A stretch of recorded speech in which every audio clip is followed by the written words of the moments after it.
कब्रू वाले नहीं देते, मजारू वाले नहीं देते, अल्लाह के नबी नहीं देते, शान पर हक पर नहीं देते, औलिया का शान पर हक पर औलादे नहीं देते। औलाद देने वाला कौन है? रोजी देने वाला कौन है? बरकतें देने वाला कौन है? मुश्किल कुशा कौन है? हाजत रवा कौन है? अल्लाह, हम ये अहद करते हैं, मेरा मुश्किल कुशा अल्लाह, मेरा हाजत रवा अल्लाह, मेरे नफे का मालिक अल्लाह, मेरा नुकसान का मालिक अल्लाह। अल्लाहुम्मा शहद, अल्लाहुम्मा शहद, अल्लाहुम्मा शहद।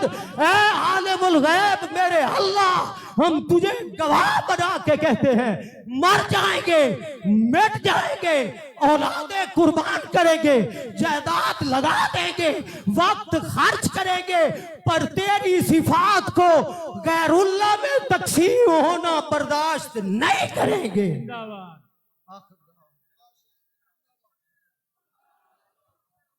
कहता हूँ वही बात, समझता हूँ